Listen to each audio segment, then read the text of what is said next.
Hi friends, അസ്സലാമു അലൈക്കും. രാവിലെ സിമ്പിളായിട്ട് ഉണ്ടാക്കാൻ പറ്റിയ ഒരു ചായക്കടി ആയിട്ടൊന്ന് ഉണ്ടാക്കുന്നത്.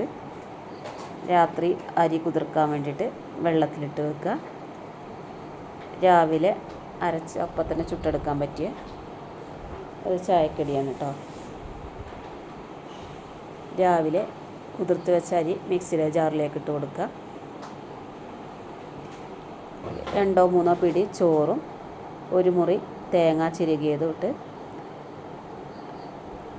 ഓട്ടടൻ്റെ മാവിൻ്റെയൊക്കെ അതേ ലൂസിൽ ചെറിയ തരിയോട് കൂടിയിട്ട് അരച്ചെടുക്കാം. അരി അരച്ച് കഴിഞ്ഞ ശേഷം മാവിലേക്ക് ആവശ്യത്തിന് ഉപ്പും നല്ല ജീരകം, എള്ള് ഇതൊക്കെ നമ്മുടെ കയ്യിലുണ്ടെങ്കിൽ ഇട്ട് കൊടുത്താൽ നല്ല ജീരകമൊക്കെ പൊരിഞ്ഞതിന് നല്ല ടേസ്റ്റ്, ഒരു ഫ്ലേവർ ഉണ്ടാവും കേട്ടോ അപ്പത്തിന്. ഉണ്ണിയപ്പ ചട്ടിയിലാണ് ഈ അപ്പം ചുട്ടെടുക്കേണ്ടത്. ചട്ടി അടുപ്പത്ത് വെച്ച് എണ്ണയൊക്കെ ഒഴിച്ച് ചൂടായി വരുമ്പോൾ ഉണ്ടാക്കി വെച്ച മാവ് ഇതിലേക്ക് ഒഴിച്ച് കൊടുക്കാം.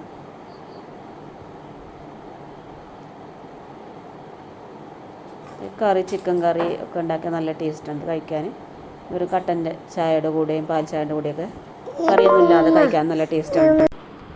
വീഡിയോ ഇഷ്ടപ്പെടുകയാണെങ്കിൽ ലൈക്ക് ചെയ്യാണ്ട് സപ്പോർട്ട് ചെയ്യണം കേട്ടോ. നല്ല സോഫ്റ്റായിട്ടുള്ള അപ്പാണിത്. സബ്സ്ക്രൈബ് ചെയ്യാതെ കാണുന്ന കൂട്ടുകാരുണ്ടെങ്കിൽ സബ്സ്ക്രൈബ് ചെയ്യുക. ഉണ്ടാക്കി നോക്കിയിട്ട് നിങ്ങളുടെ അഭിപ്രായം ഒന്ന് കമൻറ്റും ചെയ്യണേ.